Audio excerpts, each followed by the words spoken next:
ಪ್ರೀತಿಯ ವೀಕ್ಷಕರಿಗೆಲ್ಲ ಆತ್ಮೀಯ ಸ್ವಾಗತ ಮತ್ತು ನಮಸ್ಕಾರ.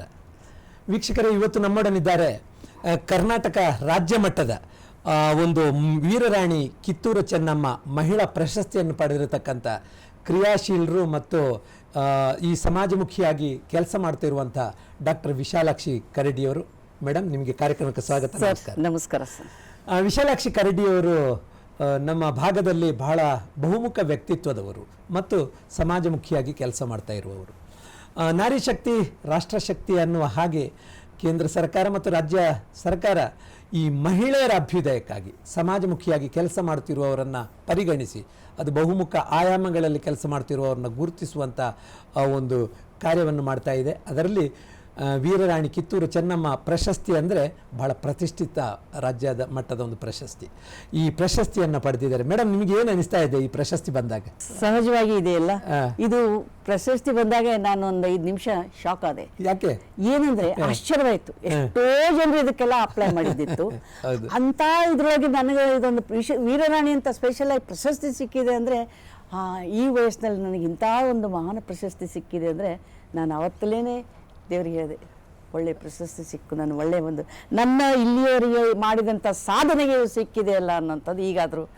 ಅಂದ್ರೆ ಯಾವುದೇ ನಿರೀಕ್ಷೆ ಮಾಡಿರ್ಲಿಲ್ಲ? ಇಲ್ಲ, ನಿರೀಕ್ಷೆ ಅಂತೂ ಇರಲೇ ಇಲ್ಲ ನನಗೆ. ಅಲ್ಲಿ ನಾನು ಮಾಡುವಂಥ ಅಪೇಕ್ಷೆಗಳು ಭಾಳ ಇದಾವೆ. ಮಾಡಬೇಕು, ಅದು ಮಾಡಬೇಕು, ಇದು ಅದನ್ನ ನಿರೀಕ್ಷೆ ಮಾಡಿ ಅಪೇಕ್ಷೆ ಮಾಡಿರಲಿಲ್ಲ. ಹೌದು. ಆದ್ರೆ ವಿಶಾಲಾಕ್ಷಿ ಕರಡಿಯವರು 24x7, ಯಾಕಂದ್ರೆ ಈ ಸಮಾಜದೊಟ್ಟಿಗೆ ಅವಿನಾಭಾವ ಸಂಬಂಧವನ್ನು ಇಟ್ಟುಕೊಂಡು ಕೆಲಸ ಮಾಡಿದವರು. ಮಹಿಳೆಯರ ಒಂದು ಅಭ್ಯುದಯಕ್ಕಾಗಿ ಈ ಸಮಾಜದಲ್ಲಿ ಒಂದು ಪರಿವರ್ತನೆಯನ್ನು ತರಬೇಕನ್ನೋ ಕೆಲಸ ಮಾಡಿದವರು. ಈ ಒಂದು ಪ್ರಶಸ್ತಿಗೆ ಮುಖ್ಯವಾದ ಮಾನದಂಡ ಏನು? ಯಾವ ಕಾರಣಕ್ಕಾಗಿ ನಿಮಗೆ ಸಿಕ್ತು ಅಂತ? ಪ್ರಶಸ್ತಿ ಇದೆ ಅಂತ ಗೊತ್ತಾಯ್ತು ಸರ್ ಇಲ್ಲಿ ನಮ್ಮ ಗುಲ್ಬರ್ಗಾ ಅಧಿಕಾರಿಗಳಿಂದ. ಆಗ ನಾನು ಕೇಳಿದವ್ರಿಗೆ, ಇದು ಯಾತಕ್ಕೆ ನೀವು ನಮಗೆ ಕೊಡ್ತಾ ಇದ್ದೀರಿ, ಎದಕ್ಕೆ ಅಪ್ಲಿಕೇಶನ್ ಇದು ಮಾಡ್ತಾ ಇದ್ದೀರಿ, ನಮ್ಮ ಕಡೆಯಿಂದ ಅರ್ಜಿ ಸಲ್ಲಿಸಬೇಕು ಅಂತಂದಾಗ, ಮೇಡಮ್ ಈ ಥರ ಸಾಹಿತ್ಯ, ಆಮೇಲೆ ನಿಮಗೆ ಶಿಕ್ಷಣ, ವೃತ್ತಿಯಲ್ಲಿ ನೀವೇನೇನು ಮಾಡಿದಿರಲ್ಲ, ಕಲಾ, ಅವೆಲ್ಲದಕ್ಕೂ ವೃತ್ತಿಪರ, ಈ ಥರ ಎಲ್ಲ ಅವರೆಲ್ಲ ಹೇಳಿದ್ರು. ಇದರಲ್ಲಿ ನಿಮ್ದು ಯಾವುದಿದೆ ನೋಡ್ರಿ, ನಿಮ್ಗೆ ಇಂಟ್ರೆಸ್ಟ್ ಯಾವುದಿದೆ ಅದು ಮಾಡೋ. ಸರ್, ನನಗೆ ಇಂಟ್ರೆಸ್ಟ್ ಅಂತ ಇಲ್ಲ, ಇವೇನು ಹೇಳಿದಿರಲ್ಲ ನನ್ನ ಲೈಫ್ನಲ್ಲಿ, ನನ್ನ ಜೀವನದಲ್ಲಿ ಮಾಡ್ತಾನೆ ಬಂದಿದ್ದೀನಿ ಎಲ್ಲದನ್ನು. ನಾನು ಹೇಗಿದೆ ಇದೆ ಅಂತ ಹೇಳಿ ಅನ್ನೋಂಥದ್ದಕ್ಕೆ ಅವ್ರು ತುಂಬ ವಿಚಿತ್ರ. ಮೇಡಮ್, ನೀವೇನು ಬರ್ತೀರ ಬರೀರಿ ಅಂದರೆ ನಾನು ಏನಿತ್ತಲ್ಲ ಎಲ್ಲನೂ ಹಾಕಿ ಬರೆದು ಕೊಟ್ಬಿಟ್ಟೆ. ಅದಕ್ಕೆಲ್ಲ ಸಂಕ್ಷಿಪ್ತವಾಗಿ ವಿವರ ಕೇಳಿದ್ರು, ಯಾಕೆ, ಏನು, ನಿಮ್ಮ ಶಿಕ್ಷಣ ಅಂದರೆ ಏನು, ಸಾಹಿತ್ಯ ಅಂತ. ಸೊ ಅದನ್ನೆಲ್ಲ ನಾನು ಮಾಡಿದೆ, ಕೊಟ್ಟೆ. ಅಂದ್ರೆ ಒಂದು ನಿಮ್ಮ ಪ್ರಶಸ್ತಿಗೆ ನೀವು ಆಯ್ಕೆ ಆದ್ರಿ. ನಾನು ಬಹಳ ನಿರೀಕ್ಷಿತವಾಗಿ ಬಂದ ಪ್ರಶಸ್ತಿ, ಮತ್ತೆ ಅರ್ಹರಿಗೆ ಸಂದ ಪ್ರಶಸ್ತಿ. ಇದು ಬಹಳ ಮುಖ್ಯವಾಗಿರ್ತಕ್ಕಂಥದ್ದು. ಯಾಕಂದ್ರೆ ಕಲ್ಯಾಣ ಕರ್ನಾಟಕ ಭಾಗದಲ್ಲಿ ಮಹಿಳಾ ಅಸ್ಮಿತೆಯ ಬಗ್ಗೆ, ಮಹಿಳಾ ಒಂದು ಸಬಲೀಕರಣದ ಬಗ್ಗೆ ತುಂಬಾ ಕೆಲಸ ಮಾಡಿದವರು. ಏನೇನು ಪ್ರಶಸ್ತಿಯಲ್ಲಿ ಏನೇನಿತ್ತು? ಅದೇ ಹೇಳಿದ್ನಲ್ಲ, ನನಗೆ ಸಾಹಿತ್ಯ, ಕಲೆ, ಶಿಕ್ಷಣ, ಆಮೇಲೆ ಘಟನೆಗಳೇನಾದರೂ ಆದರೆ ನೀವು ಅದಕ್ಕೆ ಏನು ಸ್ಪಂದಿಸಿದ್ರಿ ಅನ್ನೋಂಥದ್ದು ಮಾತುಗಳೆಲ್ಲ ಇದ್ದು. ಅದಕ್ಕೆ ನಾನು ಎಲ್ಲ ನಾನೇ ಒಂದು ಉದಾಹರಣೆ ಹೇಳ್ಬೇಕಂತ ಘಟನೆ ಅಂದರೆ, ನಾನು ಮಹಾವಿದ್ಯಾಲಯದಲ್ಲಿ ಇದ್ಬೇಕಾದ್ರೆ ಪಿಕ್ನಿಕ್ ಕರ್ಕೊಂಡೋಗಿದ್ದೆ ಹುಡುಗಿಯರಿಗೆ, ಮಹಿಳಾ ಕಾಲೇಜು ಪಿಕ್ನಿಕ್ ಕರ್ಕೊಂಡು ನಾರಾಯಣಪುರ ಡ್ಯಾಮ್ ಕರ್ಕೊಂಡೋಗಿದ್ದೆ ಸರ್. ವಿಚಿತ್ರ ಅಂದರೆ ನಾನು ಹೇಳಿದ್ವಿ ಸ್ಟಾಫ್ ಎಲ್ಲ, ನೋಡಿ ಅಲ್ಲಿ ಕಲ್ಲು ಬಂಡೆ ಜರಿತಾ ಇದೆ, ಹೋಗ್ಬಿಡಿ, ನೀವು ಇಲ್ಲೇ ಕೂತ್ಕೊಳ್ಳಿ, ನಾವು ಇಲ್ಲಿ ಕೂತ್ಕೊಂಡ್ವಿ. ಒಂದು ಹುಡುಗಿ ಹೋಗಿ ಜರಿದ್ ಬಿಟ್ಲು ಸರ್ ಒಳಗೆ, ಪೂರ್ತಿ ಹೋದ್ಲು ಅವಳು. ಏನು ಮಾಡಿದ್ವಿ ಅವಾಗ? ಏನಂದ್ರೆ ಇನ್ನೊಬ್ಳು ಹುಡುಗಿ ಚೀರ್ತಾ ಅಲ್ಲಿ ಹೋದ್ಲು, ಅವಳು ಸೆರಗಿಡಿದ್ಲು, ಅವಳು ಅರ್ಧ ಹೋದ್ಲು ಸರ್, ಇನ್ನೊಬ್ಳು ಹೋದ್ಲು, ಅವಳು ಜಡೆ ಹಿಡಿದ್ಲು. ಸೊ ನಾನು ಚೀರ್ತಾ ಹೋಗಿ ಅವಳು ಜಡೆ ಇನ್ನೊಬ್ಳು ಸೆರಗಿಡಿದು ಎಳಿದೆ ಸರ್. ಮೇಲೆ ಎಳೆದು ಬಂದು ಅವಳು ಪೂರ್ತಿ ನೀರು ಕುಡಿದಿದ್ಲು, 3ನೇದು ತಳಗಿದ್ದವಳು, ಪೂರ್ತಿ ಕೆಳಗಿದ್ದವಳು ತೆಗೆದು ಮತ್ತೆ ಅವಳಿಗೆಲ್ಲ ಟ್ರೀಟ್ಮೆಂಟ್ ಏನು ಕೊಡಬೇಕು ಆ ಥರ ನಾವು ಟ್ರೀಟ್ಮೆಂಟ್ ಕೊಟ್ಟು ಸರಿಯಾಗಿ ಮಾಡಿ ಕೊಟ್ವಿ. ಇಂಥ ಘಟನೆಗಳು ಭಾಳ. ಅಂದ್ರೆ ಒಂದು ಸಾಹಸ ಪ್ರವೃತ್ತಿ ಇದು. ಯಾಕಂದ್ರೆ ಇಂಥ ಅಪಾಯಕಾರಿ ಸನ್ನಿವೇಶದಲ್ಲಿ ಅವರನ್ನು ರಕ್ಷಣಾತ್ಮಕ ನೆಲೆಯಲ್ಲಿ ಪಾರು ಮಾಡಿರೋದು ಅಂತ. ಈ ಪ್ರಶಸ್ತಿ ಒಟ್ಟಿಗೆ ಏನಿತ್ತು, ನಗದು ಪುರಸ್ಕಾರ ಮತ್ತು ಏನೇನಿದೆ ಅಂತ? ಇದಕ್ಕೆ ನಮಗೆ ಈ ಪ್ರಶಸ್ತಿ ಜೊತೆಗೆ ಕೇವಲ 25,000 ರೂಪಾಯಿ ನಮಗೆ ನಗದಿದೆ ಸರ್. ಇದಕ್ಕೆ ಯಾರು ಪ್ರಶಸ್ತಿಯನ್ನು ಕೊಟ್ಟವರು? ನಮಗೆ ನಮ್ಮ ಮಹಿಳಾ ಮತ್ತು ಕಲ್ಯಾಣ ಅಭಿವೃದ್ಧಿಯ ಸಚಿವೆ ಆದಂಥ ಶ್ರೀಮತಿ ಲಕ್ಷ್ಮೀ ಹೆಬ್ಬಾಳ್ಕರ್ ಅವರು ನಮಗೆ ಈ ಪ್ರಶಸ್ತಿಯನ್ನು ಕೊಟ್ಟರು ಸರ್. ತುಂಬ ಒಳ್ಳೆಯ ಸಚಿವರು. ಅವರನ್ನು ನೋಡಿದರೆ ನಾವಿನ್ನು ಭಾಳ ಕಲಿಬೇಕನ್ನೋ ಅನ್ನಿಸ್ತಾ ಇದೆ. ಅವ್ರ ಮಾತಿನಲ್ಲಿ ಭಾಳ ನೇರ, ಸಹಜ, ಆತ್ಮೀಯವಾಗಿತ್ತು. ಅವ್ರು ಹೇಳ್ತಾ ಇದ್ರು, ನಾನು ಇಷ್ಟೇ ಕಲ್ತಿದ್ದೀನಿ, ಇವರೆಲ್ಲ ಇಷ್ಟೊಂದು ಕಲ್ತಿದ್ದಾರೆ ಅನ್ನೋಂಥದ್ದು ಅವ್ರು ಓಪನ್ ಆಗಿ ಹೇಳಿದ್ರಲ್ಲ ಮೇಡಮ್. ಹೌದು, ಡಾಕ್ಟರ್ ವಿಶಾಲಾಕ್ಷಿ ಕರಡಿ ಅಂದ್ರೆ ವೃತ್ತಿಯಲ್ಲಿ ಪ್ರಾಧ್ಯಾಪಕರಾಗಿ, ಪ್ರಾಂಶುಪಾಲರಾಗಿ ಕೆಲಸವನ್ನು ನಿರ್ವಹಿಸಿದರು. ಪ್ರವೃತ್ತಿ ಏನಾದ್ರೂ ಸಮಾಜಮುಖಿಯಾಗಿರ್ತಕ್ಕಂಥದ್ದು. ಮೇಡಮ್, ಈ ರೀತಿಯ ಒಂದು ಸಮಾಜಮುಖಿ ಕೆಲಸ ಆಗಬೇಕಾದ್ರೆ ಅದು ಬಾಲ್ಯದಲ್ಲೇ ನಿಮ್ಮಲ್ಲಿ ಅಂತ ಒಂದು ಭಾವನೆ ಇತ್ತ ಹೇಗೆ ಅಂತ? ಹೌದು ಸರ್, ನಾನು 5ನೇ ಕ್ಲಾಸ್ ಓದಬೇಕಾದ್ರೆ ನಾನು ಇದನ್ನ ಮೂಲತಃ ನೀವು ಬಾಗಲಕೋಟೆ ಜಿಲ್ಲೆಯವರು, ಬಾಗಲಕೋಟೆ ವೃತ್ತಿಗಾಗಿ ಬೀದರ್ಗೆ ಬಂದವರು? ಇಲ್ಲ, ಬಾಗಲಕೋಟೆಯಿಂದ ನಾವು ಹುಬ್ಳಿ ಶಿಫ್ಟ್ ಆದ್ವಿ. ಹುಬ್ಳಿಗೆ shift ಹೆಚ್ಚಿನ ವಿದ್ಯಾಭ್ಯಾಸಕ್ಕೆ ಅಂತೇಳಿ ನಮ್ಮಲ್ಲಿ ನಾವು 8 ಜನ, ನಮ್ಮೆಲ್ಲ ಮಕ್ಕಳೆಲ್ಲರೂ. ಸೊ ಅಲ್ಲಿ ಏನು ಬಾಗಲಕೋಟೆಯಲ್ಲಿ ಅಷ್ಟೊಂದು ಇರಲಿಲ್ಲ ಸೌಕರ್ಯ. ನಾವೆಲ್ಲ ಹುಬ್ಳಿಗೆ ಶಿಫ್ಟ್ ಆಗಿ ಅಲ್ಲೇ ಇದ್ಬಿಟ್ವಿ. ಆ ಘಟನೆಗಳು ಮಾತ್ರ ಬಾಗಲಕೋಟೆಯಲ್ಲಿ ನಾನು 5ನೇ ಸ್ಟ್ಯಾಂಡರ್ಡ್ ಇದ್ದಾಗ ಒಬ್ಳು ಇದಕ್ಕೆ ಒತ್ತೋ ಗಾಡಿ ಇರುತ್ತಲ್ಲ ಅದಕ್ಕೆ ಬಡದ್ ಬಿಡ್ತೊಳಗೆ. ಇಮಿಡಿಯೇಟ್ ಆಗಿ ಅವಳನ್ನ ಎಳ್ಕೊಂಡು ಬಂದು ಅವಳಿಗೆ ಎಲ್ಲ ಟ್ರೀಟ್ಮೆಂಟ್ ಅದು ಮಾಡಿ ನಾನೇ ಸ್ವತಃ ಮಾಡಿ ನೀರು ಕುಡಿಸಿ ಎದ್ದು ಬಂದೆ. ಅವಾಗಿಂದ ನನಗೆ ಈ ಥರ ಒಂದು ಆಸಕ್ತಿ, ಒಂದು ಅಭಿರುಚಿ, ಏನಾದರೂ ಮಾಡಬೇಕು, ಸ್ಪಂದಿಸಬೇಕು, ಒಳ್ಳೆ ಕಾರ್ಯ ಮಾಡಬೇಕು, ಚೆನ್ನಾಗಿರ್ಬೇಕು, ಎಲ್ಲರೂ ನಮ್ಮ ಜೊತೆಗಿದ್ದವರೆಲ್ಲ ಚಂದ ಇರಬೇಕು, ಒಳ್ಳೇದು ಇದಿರಬೇಕು ಅನ್ನೋಂಥ ಒಂದು ನನಗೆ ಅದು ಒಂದು ಕುಟುಂಬದ ಹಿನ್ನೆಲೆ ಏನು ನಿಮ್ದು? ಬಾಗಲಕೋಟೆಯಿಂದ ಇಲ್ಲಿ ಬಂದ್ರಿ, ಆಮೇಲೆ ನಿಮ್ಮ ಮದುವೆಯಾಗಿ ಬೀದರ್ಗೆ ಬಂದವರು? ಹುಬ್ಳಿ, ಇದು ಗುಲ್ಬರ್ಗ ಬಂದಿದ್ದು ಸರ್. ಗುಲ್ಬರ್ಗ ಆ್ಯಕ್ಚುಲಿ ನಮ್ಮ ಗಂಡನ ಮನೆ ಗುಲ್ಬರ್ಗ. ಬೀದರ್ ಅಂದರೆ ನಮ್ಮದು ಅಲ್ಲಿ ಲೆಕ್ಚರರ್ ಆಗಿ ನಾನು ಮಾಡ್ತಾ ಇದ್ದೆ ಕೆಲಸ. ಹಿಂಗೆ ಅವರು ಅಲ್ಲೇ ಇದ್ದರು, ನಾನು ಅಲ್ಲೇ ಕೆಲಸ ಮಾಡಿದೆ. ಹೀಗಾಗಿ ಅಕ್ಕಮಹಾದೇವಿ ಮಹಿಳಾ ಮಹಾವಿದ್ಯಾಲಯ, ನಮ್ಮ ಈಶ್ವರ ಖಂಡ್ರೆಯವ್ರ ತಂದೆ ಅವರಿದ್ರಲ್ಲ, ಭೀಮಣ್ಣ ಖಂಡ್ರೆ ಅವರು, ಆ ಕಾಲೇಜಲ್ಲಿ ನಾನು ಲೆಕ್ಚರರ್ ಆಗಿ ಸೇವೆ ಮಾಡಿದೆ. ಅಲ್ಲಿ ನನಗೆ ಭಾಳ ಗುರುತು ಸಿಕ್ತು ಸರ್ ಬೀದರ್ದಲ್ಲಿ. ಯಾಕಂದರೆ ಎಲ್ಲ ಕಡೆ ನಾನು ಉಪನ್ಯಾಸ ನೀಡೋದು, ಭಾಷಣಕ್ಕೆ ಹೋಗೋದು, ಸಾಕ್ಷರತಾ ಡಿಸ್ಟ್ರಿಕ್ಟ್ ಸಾಕ್ಷರತಾ ಸೆಕ್ರೆಟರಿ ಅನೇಕ ಕಾರ್ಯಗಳನ್ನು ಮಾಡಿದೆ. ಅಲ್ಲಿ DC ಅವರು ಭಾಳ ಖುಷಿಪಟ್ಟರು. ಈಗ ಡೆಲ್ಲಿಂದ ಬಂದು ಅವರು ಇನ್ಸ್ಪೆಕ್ಷನ್ ಮಾಡುವಾಗ, ನೀವು ರಾತ್ರಿ ಎಲ್ಲ ಮಾಡ್ತಾ ಇದ್ರಲ್ಲ, ಅವೆಲ್ಲ ರಾತ್ರಿ ಶಾಲೆ ಅಂತ ಇರ್ತಿತ್ತು. ಸಾಕ್ಷರತಾ ಆಂದೋಲನದ ಒಂದು ಕಾರ್ಯಕ್ರಮ. ಈಗ ನೀವು ಹಿಂದಿ ಪ್ರಾಧ್ಯಾಪಕರಾಗಿ ವೃತ್ತಿಗೆ ಸೇರಿದ್ದಾರೆ? ಹೌದು ಸರ್, ಹಿಂದಿಯಲ್ಲಿ ನಾನು MA. ಯಾಕೆ ಹಿಂದಿಯ ಮೇಲೆ ಆಸಕ್ತಿ ಬಂತು ನಿಮಗೆ? ಹಿಂದಿಯ ಮೇಲೆ ಯಾಕೆ ಆಸಕ್ತಿ ಅಂದರೆ, ನಮ್ಮ ಮನೆಯಲ್ಲಿ ನನ್ನೊಬ್ಬ MA ಕನ್ನಡ ಮಾಡಿದ ಸರ್. ಒಂದೇ ಮನೆಯಲ್ಲಿ ಇಬ್ರು ಯಾಕೆ ಕನ್ನಡ MA ಅನ್ನುವಂಥದ್ದು. ಹಾಗಾಗಿ ನಾನು ಹಿಂದಿಗೆ ಸರ್ಕೊಂಡೆ ಸರ್. ಹಿಂದಿ MA PhD ಮಾಡಿದ್ರು ಕೂಡ ನಾನು ಕನ್ನಡದ ಸೇವೆಯನ್ನು ಮಾಡ್ತಿದ್ದೇನೆ. ನನಗೆ ಅಭಿರುಚಿ ಇದೆ ಸರ್. ಹೌದು, ನೀವು ಸಾಹಿತಿಯಾಗಿ ಕೂಡ ಗುರುತಿಸಿಕೊಂಡವರು. ಹೌದು ಸರ್.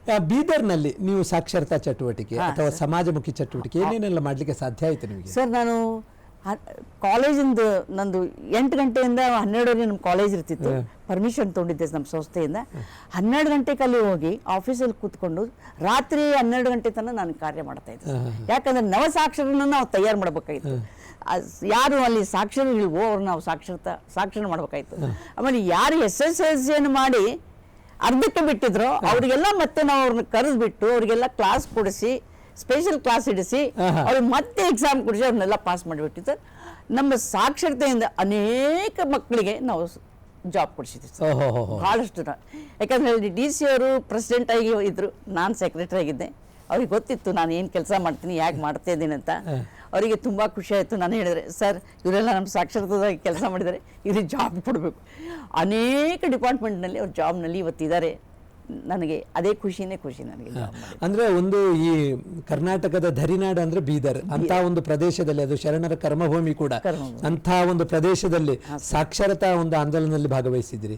ಜೊತೆಗೆ ಶಿಕ್ಷಣ ರಂಗದಲ್ಲಿ ತುಂಬಾ ಒಳ್ಳೆಯ ಕೆಲಸ ಮಾಡಿದ್ರಿ. ಸಾಂಸ್ಕೃತಿಕ ಲೋಕವನ್ನು ಕೂಡ ಬೆಳಗಿಸಿದ್ದವರಲ್ಲ ನೀವು? ಹೌದು ಸರ್. ತುಂಬಾ ಮಕ್ಕಳಿಗೆ ಸಾಂಸ್ಕೃತಿಕ ಮನೋಭಾವವನ್ನು ರೂಢಿಸಿಕೊಂಡವರು. ಹೌದು ಸರ್. ನಾನು ಯಾವತ್ತೂ ಕೇವಲ ಸಾಹಿತ್ಯ ಶಿಕ್ಷಣ ಬೇಡ, ಜೊತೆಗೆ ಸಾಂಸ್ಕೃತಿಕ ಏನಿದೆಯಲ್ಲ ಚಟುವಟಿಕೆ, ಅದು ಕೂಡ ನಮಗೆ ಅಷ್ಟೇ ಇಂಪಾರ್ಟೆಂಟ್. ಯಾಕಂದರೆ ನಾವು ಸಾಂಸ್ಕೃತಿಕ ಚಟುವಟಿಕೆಯಲ್ಲಿ ತೊಡಗಿದಾಗ ಅದರಲ್ಲಿ ಸಿಗುವಷ್ಟು ಆನಂದ ಮತ್ತೆದ್ರಿಗೂ ಸಿಗೋದಿಲ್ಲ. ಆಕ್ಟಿವ್ ಆಗಿ ಕೆಲಸ ಮಾಡ್ತೀವಿ ಸರ್, ನಮ್ಮ ಹೋಲ್ ಬಾಡಿ ಆಕ್ಟಿವ್ ಆಗಿ ಬರುತ್ತೆ. ಅದು ಅಗ್ದಿ ಏನಂದರೆ ಆ ಬಾಡಿ ಸುಮ್ಮನೆ ಕೊಡೋಕ್ಕಾಗಲ್ಲ ಸರ್, ಅಷ್ಟೊಂದು ಆಕ್ಟಿವ್ ಆಗಿಬಿಡ್ತದೆ. ಹೀಗಾಗಿ ನಾನು ಎಲ್ಲರನ್ನೂ ಸಾಹಿತ್ಯ ಸಂಸ್ಕೃತಿ ಜೊತೆಗೆ ತಗೊಂಡು ಹೋಗ್ತಾ ಇದ್ದೆ ಸರ್. ಜೊತೆಗೆ ತಗೊಂಡು ಹೋಗ್ತಿದ್ದೆ. ಆ ನೆಲೆಯಲ್ಲಿ ಏನು ನಾಟಕಗಳನ್ನು ಮಾಡಿಸಿದ್ರೆ, ಡ್ಯಾನ್ಸ್ಗಳನ್ನು? ತುಂಬ ಸರ್. ನಾನು ಕಾಲೇಜ್ನಲ್ಲಿ ಲೆಕ್ಚರ್ ಆಗಿದ್ದಾಗ ಕಾಲೇಜ್ ಗ್ಯಾದರಿಂಗ್ ಅಂತ ಮಾಡ್ತಾ ಇದ್ರು. ಅವಾಗ ನಾನೇ ಪೂರ್ತಿ ಅವರಿಗೆಲ್ಲ ಸಾಂಸ್ಕೃತಿಕ ಚಟುವಟಿಕೆಗಳನ್ನ ಎಲ್ಲ ಪ್ರೋಗ್ರಾಮ್ಸ್ಗಳನ್ನ ನಾನೇ ಮಾಡ್ತಾ ಇದ್ದೆ. ಕೆಲವೊಂದ್ಸಲ ಕಾಲೇಜ್ ಭಾಳ ತುಂಬ ಲೇಟ್ ಆಗುತ್ತೆ ಅಂತ ಅವ್ರನ್ನೆಲ್ಲ ವಿದ್ಯಾರ್ಥಿಗಳನ್ನ ಮನೆಗೆ ಕರೆಸಿ ಊಟ ಹಾಕಿ ಅವ್ರಿಗೆಲ್ಲನೂ ನಾನೇ ಆ್ಯಕ್ಟಿವಿಟೀಸ್ ಮಾಡಿಸಿ ಕಳಿಸ್ತಿದ್ದೆ. ಸುಮಾರು ಗ್ಯಾದರಿಂಗ್ 5 ಗಂಟೆಗೆ ಆರಂಭ ಆಗ್ತಿತ್ತು. ಅವ್ರು ಸರ್ಟಿಫಿಕೇಟ್ ಕೊಡೋದು, ಅದು ಮಾಡೋದು, ಇದು ಮಾಡೋದು, ಊಟದಲ್ಲಿ ಸ್ಪರ್ಧೆಯಲ್ಲಿ ಮಾಡ್ತಿದ್ರು. 6 ಗಂಟೆ 7 ಗಂಟೆಗೆ ಶುರು ಆದರೆ ರಾತ್ರಿ 11 ಗಂಟೆ ತನಕ ನಮ್ಮ ಕಲ್ಚರಲ್ ಪ್ರೋಗ್ರಾಮ್ಸ್ ಆಗ್ತದೆ. ಅಲ್ಲಿವರೆಗೂ ನಮ್ಮ ಸಂಸ್ಥೆ ಅಂದರೆ ಅಕ್ಕಮಹಾದೇವಿ ಕಾಲೇಜಿಂದು ಸಂಸ್ಥಾಪಕ ಅಧ್ಯಕ್ಷರಾದಂಥ ಭೀಮಣ್ಣ ಖಂಡ್ರೆಯವರು ಕೂಡ್ತಾ ಇದ್ರು ಅಲ್ಲಿ ಕಾರ್ಯಕ್ರಮಕ್ಕೆ. ತುಂಬ ಖುಷಿ ಆಗ್ತಾ ಇತ್ತು ಅವರಿಗೆ ಅಂಥ ಕಾರ್ಯಕ್ರಮಗಳಂದರೆ. ನೋಡಿ ಭಾಳ ಇದಾಯಿತು. ಅಕ್ಕಮಹಾದೇವಿಯ ಒಂದು ಇದು ವೇಷವನ್ನು ಧರಿಸಿದೆ, ಫ್ಯಾನ್ಸಿ ಡ್ರೆಸ್. ಬಟ್ ಅದು ಅವರಿಗೆ ಇಷ್ಟು ಸೂಟ್ ಆಗಿತ್ತಲ್ಲ ಸರ್, ಇಷ್ಟು ಚೆನ್ನಾಗಿ ಕಾಣ್ತಾ ಇದ್ರು, ಸಾಕ್ಷಾತ್ ಅಕ್ಮದೇನೇನೋ ಅನಿಸ್ತಾ ಇದ್ರು. ಆ ತರ ನಾನು ಅವ್ರಿಗೆಲ್ಲ ಒಂದು ವೇಷಭೂಷಣವನ್ನು ಹಾಕಿದ್ದೆ ನಾನು ಅವ್ರಿಗೆ. ವಚನ ಹಾಡು ಕೂಡ ಬರ್ತಾ ಇತ್ತು. ಆಮೇಲೆ ಅವ್ರು ಬಂದ್ರು ಸ್ಟೇಜ್ಗೆ. ಅಲ್ಲಿಂದ ಬರ್ತಾ ಇರ್ಬೇಕಾದ್ರೆ ನಾನು ಡಿಮ್ ಲೈಟ್ ನಲ್ಲಿ ಅವರಿಗೆ ನಾನು ಇಲ್ಲಿ ವಚನ ಹಾಡ್ತಾ ಇದ್ದೆ ಬಿಹೈಂಡ್ ದ ಕರ್ಟನ್. ಹಿಂಗೆ ಬಂದು ಮತ್ತೆ ಇಲ್ಲಿ ಬಂದ್ರು, ಭೀಮಣ್ಣ ಖಂಡ್ರೆಯವ್ರು ಬಂದು ಎದ್ದು, ಏನಮ್ಮ ಸಾಕ್ಷಾತ್ ಕದಳಿ ವನ್ಯದಿಂದ ಅಕ್ಕಮಹಾದೇವಿ ಬಂದಂತಾಗಿದೆ ಅಂತ ಹೇಳ್ಬಿಟ್ಟು ಅವ್ರ ಕಾಲಿ ನಮಸ್ಕಾರ ಮಾಡಿದ್ರು ಸರ್. ಅಷ್ಟೊಂದಿದು. ಆಮೇಲೆ ನನ್ನ ಮೇಲೆ ಕರಡ್ಡಿ ಮೇಡಮ್ ಅವ್ರು ಮಾಡ್ಯಾರಂದ್ರೆ ಬಹಳ ಚೆನ್ನಾಗಿ ಮಾಡಿರ್ತಾರೆ ಅವ್ರು ಅಂತ ಹೇಳಿ ಖುಷಿ ಪಟ್ಟು. ಅಂದ್ರೆ ಮಕ್ಕಳನ್ನ ಆ ರೀತಿ ಸಾಂಸ್ಕೃತಿಕ ಬದುಕಿಯಲ್ಲಿ ಬೆಳೆಸಿದ್ರೆ ಸರ್ ನಾನು. ಅಂದ್ರೆ ಒಂದು ಮಾತಿದೆ, ಗುರುಗೆ ಯಾವಾಗಲೂ ತನ್ನ ಶಿಷ್ಯರಂದ್ರು ತನಗಿಂತ ಹೆಚ್ಚು ಬೆಳೆದಾಗ ಬಹಳ ಖುಷಿ ಆಗುತ್ತೆ. ಅದೇ ನಾವು ಗುಡಿ ಕಟ್ಟಿದಾಗ ಅವ್ರು ಕಳಸ ಇಡಬೇಕನ್ನುವಂತ ಒಂದು ಮಾತಿದೆ. ಆ ರೀತಿಯಾಗಿ ನಾನು ಮಾಡ್ತಾ ಇದ್ದೆ ಸರ್. ನನಗೆ ಏನಿಲ್ಲ, ಅವ್ರು ಮುಂದೆ ಬರಬೇಕು, ಅವ್ರು ಒಳ್ಳೆಯವರು ಆಗಬೇಕು, ಒಳ್ಳೆ ಕೆಲಸದಲ್ಲಿ ಹೋಗ್ಬೇಕು, ಒಳ್ಳೆ ವೃತ್ತಿಯಲ್ಲಿ ಇರ್ಬೇಕು ಅನ್ನೋದೇ ನನ್ನ ಒಂದು ಅಭಿಲಾಷೆ ಇತ್ತು ಸರ್. ವಿಶಾಲಾಕ್ಷಿ ಕರಡಿ ಅವರೇ, ಯಾವುದೇ ಒಬ್ಬ ವ್ಯಕ್ತಿ ಬಹಳ ಕ್ರಿಯಾಶೀಲರಾಗಿರ್ತಾರೆ, ಆದರೆ ವೃತ್ತಿ ಸಂಬಂಧವಾಗಿ ಅವರು ಬಹಳ ಬ್ಯುಸಿ ಇರ್ತಾರೆ. ಕಾಲೇಜು ಶಿಕ್ಷಣ, ಅದು ಆ ಹುದ್ದೆಗಳು, ಅದರ ಮಧ್ಯೆ ಈ ರೀತಿಯ ಸಮಾಜಮುಖಿ ಕೆಲಸ ನಿಮ್ಮಿಂದ ಹೇಗೆ ಸಾಧ್ಯ ಆಯಿತು? ಅದು ಹೇಗೆ ಸಮಯ ಹೊಂದಾಣಿಕೆ ಮಾಡ್ತಾ ಇದ್ದೀರಿ? ಮತ್ತು ಹೆಚ್ಚಿನ ಆಸಕ್ತಿ ಯಾವ ಕ್ಷೇತ್ರದಲ್ಲಿ ಕೊಟ್ರಿ ಅಂತ? ಸರ್, ನಾನು ಸಾಂಸ್ಕೃತಿಕ ಇದರಲ್ಲಿ ನಾನು ಹೆಚ್ಚಿನ ಆಸಕ್ತಿ ಕೊಟ್ಟೆ. ಜೊತೆಗೆ ನಮ್ಮಲ್ಲಿ ಕಾಲೇಜ್ನಲ್ಲಿ ಕಾಂಪಿಟಿಷನ್ ಇರ್ತಿತ್ತು, college to college, internal college ಇಟ್ಟು ಅವೆಲ್ಲ ಬರ್ತಾ ಇದ್ದಾಗ ನಾನು ಅದಕ್ಕೂ ಅವರಿಗೆಲ್ಲ ಬರೆದು ಏನು ಎಸ್ಸೆ ಇರ್ತಿತ್ತು, ಏನು ಎಸ್ ಆಯ್ತಿತ್ತು ಅವ್ರಿಗೆಲ್ಲ ಮಾಡಿ ಅವ್ರು ಏನು ಬರೆದಿದ್ದನ್ನು ಕರೆಕ್ಷನ್ ಮಾಡಿಸಿ ಕೊಟ್ಟು ಅವರಿಗೆ ಮಾಡಕ್ಕೆ ಹಚ್ತಿದ್ದೆ ಸರ್.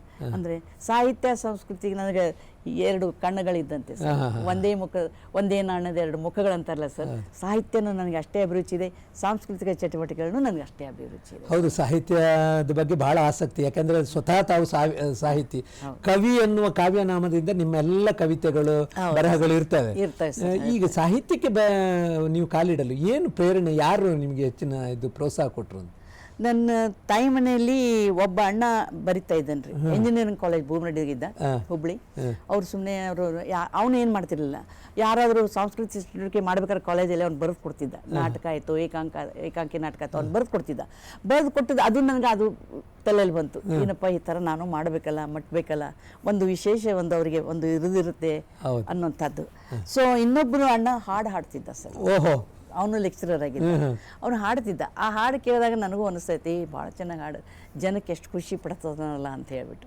ಹೀಗಾಗಿ ನಾನು ಅದಕ್ಕೆ ನೀವು ಹಾಡುವ ಒಂದು ಪ್ರವೃತ್ತಿಯನ್ನು ಬೆಳೆಸ್ಕೊಂಡ್ರೆ? ಇಲ್ಲ ಸರ್, ನಾನು BA ಸೆಕೆಂಡ್ ಲ್ಯಾಂಗ್ವೇಜ್ ಮ್ಯೂಸಿಕೇ ತೊಗೊಂಡ್ಬಿಟ್ಟೆ ನಾನು. BA ದಲ್ಲಿ ಕ್ಲಾಸಿಕಲ್ ಮ್ಯೂಸಿಕ್. ಅವ ರಾಜೀವ್ ಪುರಂದರ್ ಅವ್ರ ಮಿಸ್ಸೆಸ್ ನಮ್ಗೆ ಲೆಕ್ಚರರ್ ಆಗಿ ನಮ್ಗೆ ಮಾಡಿದ್ರು ಸರ್. ತುಂಬಾ ಒಳ್ಳೆ ಇದು ಆಯ್ತು. ನಮ್ಗೆ ಗುಡಿ ಅನ್ನೋಂಥವ್ರು ಒಬ್ರು ಇದ್ರು ಸರ್, ಅವರು ಬಹಳ ಒಳ್ಳೆ ಕ್ಲಾಸಿಕಲ್ ಮ್ಯೂಸಿಕ್ ಇದು. ತುಂಬ ಆವಾಗಿಂದ ನಾವು ಯಾವುದೇ ಭೀಮಸೇನರಾವ್ ಜೋಶಿ ಅವ್ರದ್ದು ಎಲ್ಲರ ಪ್ರೋಗ್ರಾಮ್ ಇದೆ ಅಂದರೆ ಹೋಗಿ ಅಲ್ಲಿ ಮೊದಲು ಕೂಡ್ತಿದ್ದೆ ಸರ್ ನಾನು. ಅಂದರೆ ಸಾಹಿತ್ಯ ಸಂಗೀತ ನಿಮ್ಮನ್ನು ಅಷ್ಟು ಆಕರ್ಷಿಸಿದೆ.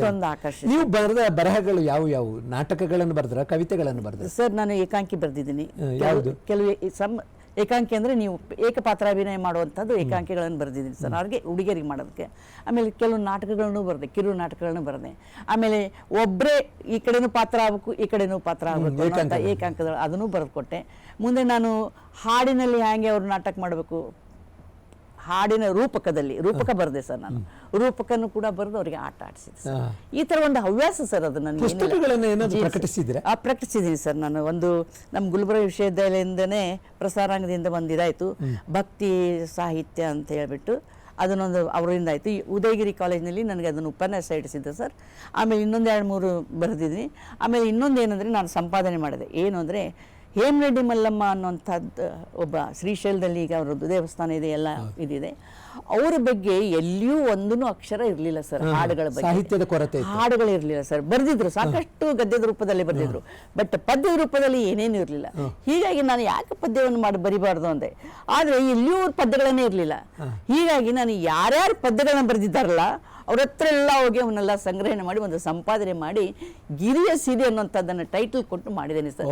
ತುಂಬ ಒಳ್ಳೆ ಇದು ಬಂತು. ಗೋರು ಚನ್ನಬಸಪ್ಪ ಅವರು ಅದಕ್ಕೆ ಬಹಳ ಅಭಿಮಾನದಿಂದ ಬರೆದಿದ್ದಾರೆ ಮುನ್ನುಡಿ. ಇಂಥ ಒಬ್ಬರು ಸಾಹಿತ್ಯಕಾರರು ಬರೆದಿದ್ದಾರಲ್ಲ, ಇವರು ಒಬ್ಬ ಲೆಕ್ಚರರ್ ಆಗ್ಯಾರ, ಇವರೆಲ್ಲ ಭಾಷೆಯನ್ನು ಅವ್ರಿಗೆ ಬರ್ತಾ ಇದೆ, ಹಿಂದಿ, ಇಂಗ್ಲೀಷ್, ಕನ್ನಡ, ಇದನ್ನು ಓದ್ರಿ ಎಲ್ಲರೂ ಅನ್ನೋಂಥದ್ದನ್ನು ಅವರಲ್ಲಿ ಬರೆದ್ರು ಗೋರು ಚನ್ನಬಸಪ್ಪ. ಮೇಡಮ್, ಬಹಳ ಮುಖ್ಯವಾಗಿ ನಿಮ್ಮ ಒಂದು ಸಾಧನೆಯ ಪುಟದಲ್ಲಿ ಹೇಮರೆಡ್ಡಿ ಮಲ್ಲಮ್ಮ ಸಂಸ್ಥಾನ ಅಭಿವೃದ್ಧಿ ಬಗ್ಗೆ ಬಹಳಷ್ಟು ದೊಡ್ಡ ಕೆಲಸವನ್ನ ಮಾಡ್ತಾ ಇದ್ದೀರಿ. ಈಗ ರಾಜ್ಯ ಮಟ್ಟದ ಅಧ್ಯಕ್ಷರು ಕೂಡ. ಏನೇನು ಚಟುವಟಿಕೆ ಮಾಡ್ತಾ ಇದ್ದೀರಿ? ಹೇಮರೆಡ್ಡಿ ಮಲ್ಲಮ್ಮ ಆ ಒಂದು ಸಂಸ್ಥಾನವನ್ನು ರಚನೆ ಮಾಡ್ಲಿಕ್ಕೆ ಏನು ಕಾರಣ ಆಯಿತು ಅಂತ? ಸರ್ ನಾನು ಹಳ್ಳಿಯಲ್ಲಿ ಸ್ವಲ್ಪ ಹೋಗ್ತಾ ಇದ್ದೆ, ಯಾವಾಗಂದ್ರೆ ಈ ಥರ ಸಾಕ್ಷರತೆಗೆ ಹೋಗ್ತಾ ಇದ್ದಾಗ ಹಳ್ಳಿಗೆ ಹೋಗ್ತಾ ಇದ್ದೆ ಸರ್. ಹಳ್ಳಿಗೆ ಹೋದಾಗ ಆಮೇಲೆ ನಾನು ರಾಣೆಬೆನ್ನೂರು ಕಾಲೇಜಿನಲ್ಲಿ ಪ್ರಿನ್ಸಿಪಾಲ್ ಆಗಿ ವರ್ಕ್ ಮಾಡಿದೆ ಸರ್. ಅಲ್ಲಿ ನಮ್ಗೆ ಮಕ್ಕಳನ್ನ ತರಬೇಕಾಗಿತ್ತು ಕಾಲೇಜಿಗೆ, ಗರ್ಲ್ಸ್ ಕಾಲೇಜ್ ಸರ್. ಫಸ್ಟಿಗೆ ಮಕ್ಕಳನ್ನ ತರಬೇಕಾಗಿತ್ತು ಅಂದ್ರೆ ನಾನು ಅಲ್ಲಿ ನೋಡ್ತಾ ಇದ್ದೆ ಭಾಳ ಬಡ ಮಕ್ಕಳು, ಹೆಣ್ಣು ಮಕ್ಕಳು. ಅವರಿಗೆಲ್ಲ ನಾನು ಹೇಳಿದೆ, ನೋಡಮ್ಮ ನಿಮ್ಗೆಲ್ಲ ಫ್ರೀಯಾಗಿ ಇರೋದಕ್ಕೆ ಊಟಕ್ಕೆ ವ್ಯವಸ್ಥೆ ಮಾಡ್ತೀವಿ, ನೀವು ಬನ್ನಿರಿ ಅಂತ. ಅಲ್ಲಿ ಸುಮಾರು 30 ಜನರಿಗೂ ಫ್ರೀ ಬೋರ್ಡಿಂಗ್ ಲಾಡ್ಜಿಂಗ್ ಮಾಡಿದೆ ಸರ್. ನಾನು ಅಲ್ಲಿ 3 ವರ್ಷ ಲೆಂಟ್ ಹ್ಯಾಂಡ್ ಅಂತ ಹೋಗಿದ್ದೆ ನಾನು ಅಲ್ಲಿ 3 ವರ್ಷ. ಆಮೇಲೆ ತಿರುಗಿ ಅಲ್ಲಿ ನೋಡಿದಾಗ ನನಗೆ ಅದು ಅನುಭವ ಇತ್ತು. ಹೀಗಾಗಿ ಮತ್ತೆ ನಾನು ಹೇಮರೆಡ್ಡಿ ಮಲ್ಲಮ್ಮ ಮಹಿಳಾ ಅಭಿವೃದ್ಧಿ ಸಂಸ್ಥೆ ಅಂತ ನಾನು ರಿಜಿಸ್ಟರ್ಡ್ ಬಾಡಿ ಮಾಡಿ ಅದಕ್ಕೆ ಅಧ್ಯಕ್ಷರಾದೆ. ಇಲ್ಲಿ ನಾನು ಅದನ್ನೇ ನೆನಪುಕೊಂಡು ಇಲ್ಲಿ ಎಲ್ಲ ಗ್ರಾಮೀಣ ಹೆಣ್ಣು ಮಕ್ಕಳು ಓದಬೇಕು, ಒಳ್ಳೆ ಸುಶಿಕ್ಷಿತರಾಗಬೇಕು, ಎಲ್ಲಿ ಹೆಣ್ಣು ಕಲಿತದೆ ಆ ಮನೆ ನಂದು ಗೋಕುಲ ಆಗುತ್ತೆ ಅನ್ನುವಂಥದ್ದು ನನ್ನ ತಲೆಯಲ್ಲಿರುತ್ತೆ ಸರ್. ಹೆಣ್ಣು ಓದಿದ್ರೆ ಅದು ಮೊದಲ ಪಾಠಶಾಲೆ, ಹೆಣ್ಣು ಓದಬೇಕು, ಜನನಿ ಮೊದಲ ಇದು ಅಂತ ಹೇಳ್ತಾರಲ್ಲ ಸರ್, ಗುರು ಅಂತ. ಅವೆಲ್ಲ ತಲೆಗೆ ಬಂದು ನಾನು ಏನು ಮಾಡಿದೆ, ಇಲ್ಲೊಂದು ಹಾಸ್ಟೆಲ್ ತೆಗಿಬೇಕು. ನಾನು ನಿವೃತ್ತಿ ಆದೆ, ಸುಮ್ಮನೆ ಕೊಡುವಂಥ ಇದ್ದಿಲ್ಲ ನನ್ನ ಹತ್ರ, ಏನಾದರೂ ಚಟುವಟಿಕೆಯಲ್ಲಿ ಇರಬೇಕು ಅನ್ನೋದಕ್ಕೆ ನಾನು ಒಂದು ಹಾಸ್ಟೆಲ್ ತೆಗೆದೆ ಸರ್. ಅದರಲ್ಲಿ ಹೆಣ್ಣು ಮಕ್ಕಳಿಗಾಗಿ ಹಾಸ್ಟೆಲ್ ತೆಗೆದು, ಅದು ಗ್ರಾಮೀಣ ಹೆಣ್ಣು ಮಕ್ಕಳಿಗಾಗಿ. ಆಮೇಲೆ ಅವರಿಗೆ ಲೋ ಇನ್ಕಮ್ ಗ್ರೂಪ್ ಇದ್ದವ್ರಿಗೆ, ಆಮೇಲೆ ಯಾರು ಪೇರೆಂಟ್ಲೆಸ್ ತಂದೆ ತಾಯಿ ಇಲ್ದವ್ರು ಅಂತವ್ರಿಗೆ, ಹ್ಯಾಂಡಿಕ್ಯಾಪ್ಡ್ ಅಂತವ್ರಿಗೆ, ಇವರಿಗೆಲ್ಲ ನಾನು ಹಾಸ್ಟೆಲ್ ವ್ಯವಸ್ಥೆ ಮಾಡಿದ್ದೀವಿ ಸರ್. ಎಷ್ಟು ವಿದ್ಯಾರ್ಥಿಗಳಿದ್ದಾರೆ ಅಲ್ಲಿ? 30 ವಿದ್ಯಾರ್ಥಿಗಳಿದ್ರು ಸರ್ ಅವಾಗ. ಈಗ ನಾವು 2017 ಸ್ಟಾರ್ಟ್ ಮಾಡಿವಿ. ಈಗ ಲಾಸ್ಟ್ ಇಯರ್ನಿಂದ ನಮಗೆ CS ಸೈಟ್ ಸಿಕ್ತು. ಅಲ್ಲಿ ನಾವು ಹಾಸ್ಟೆಲ್ ಕಟ್ತಾ ಇದ್ದೀವಿ ಸರ್, ಎಲ್ಲರ ಕಡೆ ಡೊನೇಷನ್ ಮಾಡಿಕೊಂಡು ಎಲ್ಲ ತೊಗೊಂಡು. ಭಾಳ ಇಂಟ್ರೆಸ್ಟ್ ತೋರಿಸಿದ್ದಾರೆ ಅಂದರೆ ಶರಣಬಸಪ್ಪ ದರ್ಶನಪುರ, ಈಗೇನು ಸ್ಮಾಲ್ ಸ್ಕೇಲ್ ಇಂಡಸ್ಟ್ರಿ ಸಚಿವರಾಗಿದ್ದಾರಲ್ಲ, ಅವರು ಹೆಣ್ಮಕ್ಕಳದ ಒಂದು ಮಾಡಲಿ ಅನ್ನುವಂಥದ್ದಕ್ಕೆ ಅವ್ರು ನಮಗೆಲ್ಲ ಒಂದು ಬಹಳಷ್ಟು ನಮಗೆ ಸಹಕಾರ ನೀಡಿದ್ದಾರೆ ಸರ್.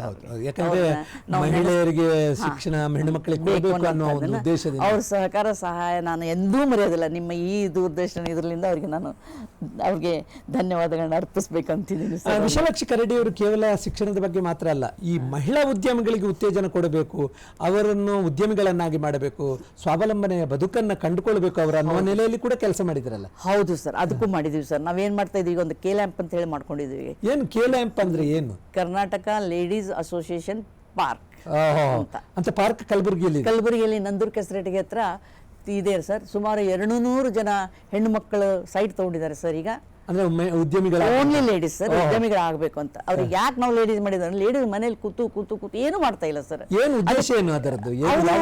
ನಾವು ಸ್ವಾವಲಂಬನೆ ಆಗಬೇಕು, ಯಾರಿಗೂ ಕೈ ಚಾಚಬಾರ್ದು, ಅವರು ಉದ್ಯೋಗ ಮಾಡಬೇಕು, ಮನೇಲಿ ಕುಂತು ಉದ್ಯೋಗ ಮಾಡಲಿ. ಆಮೇಲೆ ಇಂಡಸ್ಟ್ರಿ ತೆಗೆದ್ರೆ ಅವ್ರದೇ ಆದಂಥ ಇಂಡಸ್ಟ್ರಿ ಇರುತ್ತೆ, ಅದಕ್ಕೆಲ್ಲ ಸಹಕಾರ ಸವಲತ್ತುಗಳು ಭಾಳ ಇದೆ ಸರ್. ಬ್ಯಾಂಕಿಂದ ಕೂಡ ಕೊಡ್ತಾರೆ ಲೇಡೀಸ್ ಅಂತ. ಅದಕ್ಕೆ ಆ ಒಂದು ವಿಚಾರವನ್ನಿಟ್ಟು ನಾವು ರಾಜ್ಯ ಸರ್ಕಾರದಿಂದ ಅದನ್ನೆಲ್ಲ ನಾವು ತಗೊಂಡು ಎಲ್ಲರಿಗೂ ಡಿಸ್ಟ್ರಿಬ್ಯೂಟ್ ಮಾಡಿ ಪ್ಲಾಟ್ಗಳು ಮಾಡಿ ಸರ್. ಈಗ ಒಬ್ಬೊಬ್ಬರು ಅಲ್ಲೆಲ್ಲ ಕಟ್ಕೊಂಡು ಮಾಡ್ತಾ ಇದ್ದಾರೆ ಕೆಲಸ. ಅಂದ್ರೆ ಮಹಿಳಾ ಉದ್ಯಮಿಗಳ ಒಂದು ಪಾರ್ಕ್ ಕಲಬುರಗಿಯಲ್ಲಿ ಇದೆ ಸರ್. ನಿಮ್ಮೆಲ್ಲರ ಪ್ರಯತ್ನ ಏನಿದ್ದೀರಿ ನೀವು ಅದರಲ್ಲಿ? ನಾವು ಡೈರೆಕ್ಟರ್ ಆಗಿದ್ದೀನಿ ಸರ್, ನಿರ್ದೇಶಕರಾಗಿ ಕೆಲಸ ಮಾಡ್ತಾ ಇದ್ದೀನಿ. ಅದಕ್ಕೆ ಈಗ ಅವರನ್ನು ಆ ರೀತಿಯಾಗಿ ಉದ್ಯಮಿಗಳನ್ನಾಗಿ ಮಾಡಿದ ಮೇಲೆ ಅವರು ಪ್ರಾಡಕ್ಟ್ ಅನ್ನ ಉತ್ಪಾದನೆ ಮಾಡ್ತಾರೆ, ಮಾರಾಟ ಜಾಲವನ್ನು ಕೂಡ ವಿಸ್ತರಿಸಬೇಕಲ್ಲ, ಏನ್ ಮಾಡ್ತಾ ಇದ್ದೀರಿ? ಅದನ್ನ ನಾವೇ ಮಾಡಿಸ್ಕೊಡ್ತಾ ಇದೀವಿ ಸರ್. ಅಂದ್ರೆ ಹೋಲ್ಸೇಲ್ ನಾಗ ಮಾರಾಟ ಮಾಡಿಸ್ಬಿಡ್ತೀವಿ, ಮಾರ್ಕೆಟಿಂಗ್ ಆಗುತ್ತೆ, ತಗೊಂಡು ಹೋಗ್ಬಿಡ್ತಾರೆ ಸರ್. ಈಗ 1-2 kg ಕೊಡ್ತಾ ಇಲ್ಲ. ಅಲ್ಲಿ ನಾವು ಪಾರ್ಕ್ ಇಂಡಸ್ಟ್ರಿಯಲ್ಲಿ ನಾವು ಮಾಡ್ತಾ ಇದೀವಿ ಅಂದ್ರೆ ಅದು ಹೋಲ್ಸೇಲ್ ಸರ್. ಅದು ಏನೆಲ್ಲ ಉತ್ಪಾದನೆ ಆಗ್ತಾ ಇದೆ ಈಗಲ್ಲೆಲ್ಲ ಗೋಧಿ ಹಿಟ್ಟು, ಅರಿಶಿಣ ಪುಡಿ, ಅವೆಲ್ಲ ಅನೇಕ ಇವನ್ನೆಲ್ಲ ಅಲ್ಲಿ ಮಾಡ್ಕೊತ ಹೋಗ್ತಾರೆ. ಕೆಲವು ಮಣ್ಣಿನ ಬಟ್ಲ, ದೀಪ ಅಂಥವೆಲ್ಲ ಮಾಡಿದ್ದಾರೆ ಸರ್. ಅವಂತೆಲ್ಲ ಮಾಡಿಕೊಂಡು ಕೆಲಸ ಮಾಡ್ತಿದ್ದಾರೆ. ಅವನ್ನೆಲ್ಲ ತಂದಿಡ್ತಾರೆ, ಅವರೆಲ್ಲ ನೋಡಿ ಅದನ್ನ ತಗೊಂಡು ಹೋಗ್ತಾ ಇದ್ದಾರೆ ಸರ್. ಮಹಿಳಾ ಸಶಕ್ತೀಕರಣದ ಒಂದು ಭಾಗ ಸರ್. ಈಗ ಅದನ್ನು ಶುರು ಮಾಡಿದ್ದಾರೆ ಸರ್ KLAMP ನಲ್ಲಿ. ಅದನ್ನ ಇದಕ್ಕೆ ಸರ್ಕಾರ ನಿಮ್ಗೆ ಯಾವ ರೀತಿಯ ಸಹಾಯವನ್ನು ನೀಡ್ತಾ ಇದೆ ಸರ್? ನಮ್ಗೆ ಶೆಡ್ ಎಲ್ಲ ಕೊಟ್ಟಿದ್ದಾರೆ ಸರ್. ಇಲ್ಲಿ ಕೊಟ್ಟು ನಮ್ಗೆಲ್ಲೆಲ್ಲ ದೊಡ್ಡ 2 ಶೆಡ್ ಕೊಟ್ಟಾರೆ. ಅಲ್ಲಿ ಮೀಟಿಂಗ್ ಅದು ಮಾಡ್ತಾರೆ, ಎಲ್ಲ ನಾವು ಕೂಡ್ತೀವಿ, ಮೀಟಿಂಗ್ ಮಾಡ್ಕೋತೀವಿ, ಡೈರೆಕ್ಟರ್ಸ್ ಕೂಡ್ತೀವಿ, ಏನು ಮಾಡಬೇಕು ಏನಿಲ್ಲ. ಅಲ್ಲಿ KLAMP ನಮ್ಮ ನಂದೂರ್ ಕೆಸರೆಟ್ಟಿಗೂ ಕೊಟ್ಟಿದ್ದಾರೆ ಸರ್. ಅಲ್ಲಿ ಭೂಮಿ ಎಲ್ಲರೂ ಹೇಳ್ತಾ ಇದೀವಿ, ನೀವೆಲ್ಲ ಇಂಡಸ್ಟ್ರಿ ಮಾಡ್ರಿ ಹೆಣ್ಮಕ್ಳಿಗೆ. ಯಾರ ಕನಸಿನ ಕೂಸು ಆಕ್ಚುಲಿ ಇದು ಹೇಳಬೇಕು ಅಂದರೆ? ನಮಗೆ ಇದು ಸೈಟ್ ಕೊಡಿಸಿದ ಇದ್ರಂದ್ರೆ ದೇಶಪಾಂಡೆ ಅವರಂತ ಒಬ್ಬರು ಸಚಿವರಿದ್ರು, ಅವರಿಂದ ನಮಗೆ ಸೈಟ್ ಸಿಕ್ತು. ಆರ್ ವಿ ದೇಶಪಾಂಡೆ ಕೈಗಾರಿಕಾ ಸಚಿವರು. ನೆಕ್ಸ್ಟ್ ನಮ್ಮಲ್ಲಿ ಪ್ರಿನ್ಸಿಪಲ್ ಸೆಕ್ರೆಟರಿ ಆಗಿದ್ರು ರತ್ನಪ್ರಭಾ ಅಂತ ಹೇಳಿ ಮೇಡಮ್ ಅವರು. ಸೊ ಅವರು ಕೂಡ ಇದಕ್ಕೆ ಭಾಳ ಇಂಟ್ರೆಸ್ಟ್ ತೊಗೊಂಡು ನಮಗೆಲ್ಲ ಭಾಳ ಸಹಕಾರ ಮಾಡಿ ಇದಕ್ಕೆಲ್ಲ ವ್ಯವಸ್ಥೆ ಮಾಡಿಕೊಟ್ರು ಸರ್. ಆಮೇಲೆ ನಮ್ಮ ಸಿದ್ದರಾಮಯ್ಯ ಅವರು ಇವತ್ತಿನ ಮುಖ್ಯಮಂತ್ರಿಗಳು ಕೂಡ ಅವ್ರದ್ದು ಆಶೀರ್ವಾದ ಇದಕ್ಕಿತ್ತು. ಎಲ್ಲರ ಕೈ ಇದು ಮಾಡಿದ್ದಕ್ಕೆ ನಾವೊಂದು ಇವತ್ತು KLAMP ಅನ್ನುವಂಥ ಒಂದು ಮಹಿಳಾ ಸಶಕ್ತೀಕರಣ ಮಾಡೋಕ್ಕೆ ಒಂದು ಅನುಕೂಲ ಆಯಿತು ಸರ್. ಶಾಲಿನಿ ರಜನೀಶ್ ಮಾಡಿದ್ರಲ್ಲ? ಶಾಲಿನಿ ರಜನೀಶ್ ಅವರು ನಮಗೆ ಹೆಲ್ಪ್ ಮಾಡಿದ್ರು ಸರ್. ಯಾವುದಕ್ಕೂ ನಮಗೆ ಏನು ಗೌರ್ಮೆಂಟ್ನಲ್ಲಿ ಹೋದ್ರೂ ಎಲ್ಲಿಯೂ ತಡೆ ಹಿಡಿದಿಲ್ಲ ಸರ್. ಒಳ್ಳೆ ಕೆಲಸ ಮಾಡ್ತಾ ಇದ್ದಾರೆ ಅಂತ ಯಾಕಂದ್ರೆ ಅಲ್ಲಿ ಅವರು ಇಲ್ಲಿ ನಮ್ಮ ಸೆಕ್ರೆಟರಿ ಆಗಿದ್ದಾಗ ಬಹಳಷ್ಟು ಮಹಿಳೆಯರಿಗೆ ಉತ್ತೇಜನ ಕೊಡಬೇಕು ಅನ್ನುವ ನೆಲೆಯಲ್ಲಿ ಎಲ್ಲ ಮಹಿಳಾ ಉದ್ಯಮಿಗಳನ್ನ ಸಂಘಟನೆ ಮಾಡುವುದು, ಈ ರೀತಿಯಾಗಿ ಮಹಿಳಾ ಉದ್ಯಮ ರಂಗದಲ್ಲಿ ಬೆಳೆಯುವ ಹಾಗೆ ಮಾಡುವಂತಹ ಕೆಲಸವನ್ನು ಅವರು ಕೂಡ ನಮ್ಗೆ ಅಲ್ಲಿ ಹೆಲ್ಪ್ ಮಾಡಿದ್ದಾರೆ ಸರ್, ಗೌರ್ಮೆಂಟ್ ನಲ್ಲಿ ನಮ್ಗೆ ಹೆಲ್ಪ್ ಮಾಡಿದ್ದಾರೆ ಸರ್. ಈಗ ಮೇಡಮ್, ಈ ರೀತಿಯ ಒಂದು ಕೆಲಸ ಕಾರ್ಯವನ್ನ ತಾವು ಮಾಡ್ತಾ ಇದ್ದೀರಿ.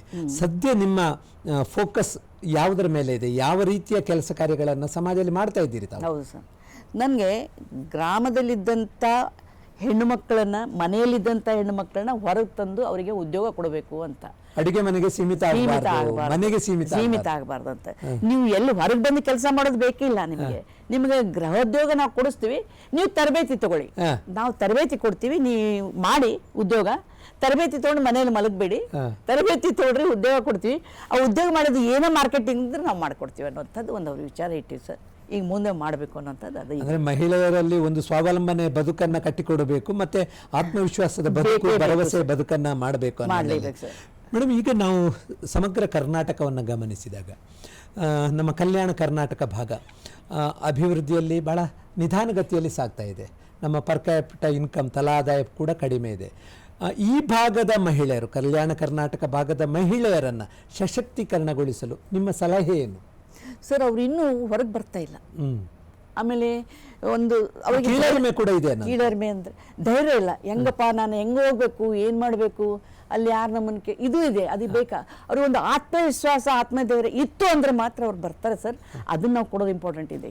ತರಬೇತಿಗಿಂತ ಅವರಲ್ಲಿ ಆತ್ಮವಿಶ್ವಾಸ ತುಂಬುವುದೇ ಬಹಳ ಇದಾಗಿದೆ. ಯಾಕಂದ್ರೆ ವಿಶಾಲಾಕ್ಷಿ ಕರಡಿ ಅವರು ಈ ರೀತಿ ಕೆಲಸ ಮಾಡಿದ್ರೆ ಬಾಕಿದ್ದ ಮಹಿಳೆಯರಿಗೆ ಏನಾಗ್ತದೆ? ಅವಕಾಶ ಸಿಕ್ಕರೆ ಮಾಡಬಹುದಲ್ಲ? ಹೌದು, ಖಂಡಿತ ಸರ್. ನಾನೊಬ್ಬಳೇ ಆಗಿರಕ್ಕೆ ಸಾಧ್ಯ ಇಲ್ಲ, ನಾನು ನನ್ನವ್ರ ಜೊತೆಗೆ ಇರಬೇಕು ಅನ್ನುವಂಥದ್ದೇ ಒಂದು ನನ್ನ ಅಭಿಲಾಷೆ ಸರ್. ಯಾಕೆಂದ್ರೆ ಕಲ್ಯಾಣ ಕರ್ನಾಟಕ ಭಾಗಕ್ಕೆ ಈಗ 371J ಕಲಂ ಬಂದ ಕಾರಣ ಅನೇಕ ಅವಕಾಶಗಳಿವೆ. ಅದು ಶಿಕ್ಷಣದಲ್ಲಿ ಅವಕಾಶ ಇದೆ, ಉದ್ಯೋಗವನ್ನ ಹೊಂದಲಿಕ್ಕೆ ಸಾಧ್ಯ ಇದೆ, ಜೊತೆಗೆ ದೊಡ್ಡ ದೊಡ್ಡ ಉದ್ಯೋಗಗಳನ್ನ ಪಡೆದು ಸೇವೆ ಮಾಡುವಂತ ಒಂದು ಸೇವಾ ಕ್ಷೇತ್ರದಲ್ಲಿ ಕೂಡ ಕೆಲಸ ಮಾಡಲಿಕ್ಕೆ ಸಾಧ್ಯ ಆಗ್ತಾ ಇದೆ, ಆಡಳಿತದಲ್ಲಿ ಕೂಡ. ಆ ನೆಲೆಯಲ್ಲಿ ಅವರಿಗೆ, ನಮ್ಮ ಹೆಣ್ಣು ಮಕ್ಕಳಿಗೆ, ಮಹಿಳೆಯರಿಗೆ ನಿಮ್ಮ ಕಿವಿ ಮಾತೇನು?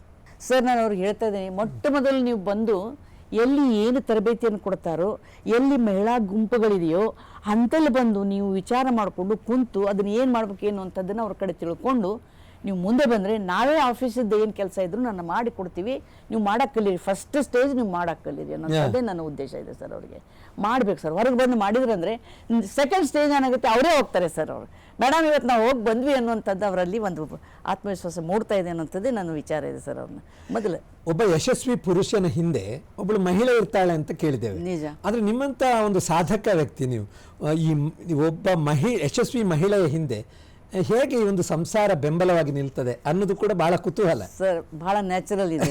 ನೀವು ಹೇಳಿದ್ರಲ್ಲ ಒಬ್ಬ ಪುರುಷನ ಹಿಂದೆ ಮಹಿಳೆ ಅಂತ, ಹಾಗೆ ಮಹಿಳೆಯಿಂದ ಒಬ್ಬ ಪುರುಷ ಇದ್ದೇ ಇರ್ತಾನೆ ಸರ್. ಇದ್ದಾಗ ಮಾತ್ರ ಮಹಿಳೆ ಹೊರಗೆ ಬರಕ್ ಸಾಧ್ಯ ಅಂತ ನಾನು ಹೇಳ್ತಾ ಇದ್ದೀನಿ.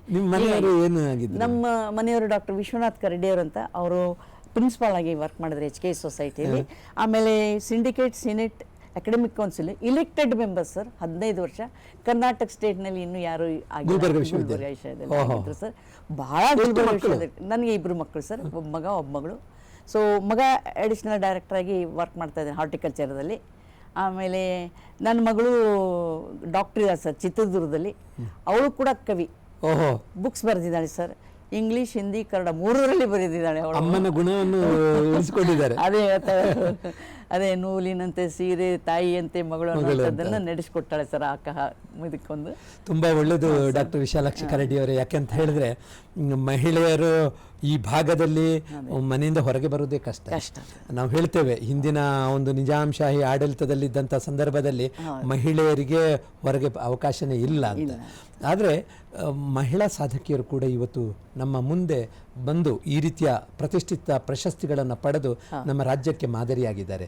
ಕಲ್ಯಾಣ ಕರ್ನಾಟಕದಲ್ಲಿ ಡಾಕ್ಟರ್ ವಿಶಾಲಾಕ್ಷಿ ಕರಡಿ ಅಂತ ಆ ಮಹಿಳೆಯರು ಈ ರೀತಿಯ ಸಾಧನೆ ಮಾಡುವುದರಿಂದಲೇ ಇಲ್ಲಿ ಒಂದು ಪ್ರಗತಿಯನ್ನು, ಪರಿವರ್ತನೆಯನ್ನು ಕಾಣಲಿಕ್ಕೆ ಸಾಧ್ಯ ಆಗಿದೆ. ಕಿತ್ತೂರು ರಾಣಿ ಚೆನ್ನಮ್ಮ ಮಹಿಳಾ ಪ್ರಶಸ್ತಿಯನ್ನು ಪಡೆದ ನಿಮಗೆ ಮತ್ತೊಮ್ಮೆ ಅಭಿನಂದನೆಯನ್ನು ಸಲ್ಲಿಸ್ತಾ, ನಿಮ್ಮ ಈ ಜೀವನಯಾನದ ಮತ್ತು ಈ ಸಾಧನಾ ಕ್ಷೇತ್ರದ ಬಗ್ಗೆ ನಮ್ಮ ವೀಕ್ಷಕರಿಗೆ ವಿವರವಾದಂಥ ಮಾಹಿತಿಯನ್ನು ಕೊಟ್ಟಿದ್ದೀರಿ. ಅದಕ್ಕಾಗಿ ನಮ್ಮೆಲ್ಲ ವೀಕ್ಷಕರ ಪರವಾಗಿ ನಿಮಗೆ ಹೃತ್ಪೂರ್ವಕ ವಂದನೆಗಳು. ನಮಸ್ಕಾರ ಸರ್. ನಮಸ್ಕಾರ. ಎಲ್ಲ ವೀಕ್ಷಕರು ಕೂಡ ತಾವು ನೋಡ್ತಾ ಇದ್ರಿ, ಆಲಿಸ್ತಾ ಇದ್ರಿ, ತಮ್ಗೆಲ್ಲರಿಗೂ ನನ್ನ ಒಂದು ವಿನಮ್ರವಾದಂತಹ ಧನ್ಯವಾದಗಳನ್ನು ಹೇಳ್ತೀನಿ. ಜೊತೆಗೆ ತಮಗೂ ತಮ್ಮ ಸಹೋದ್ಯೋಗಿಗಳು ಕೂಡ ನಾನು ಧನ್ಯವಾದಗಳನ್ನು ಅರ್ಪಿಸ್ತೀನಿ ಸರ್. ಆತ್ಮೀಯ ವೀಕ್ಷಕರೇ, ಇದು ಇಂದಿನ ಸಂಚಿಕೆ. ಮತ್ತೆ ಮುಂದಿನ ಸಂಚಿಕೆಯೊಂದಿಗೆ ನಿಮ್ಮ ಜೊತೆ ಭೇಟಿಯಾಗ್ತೇವೆ. ನಮಸ್ಕಾರ. ನಮಸ್ಕಾರ.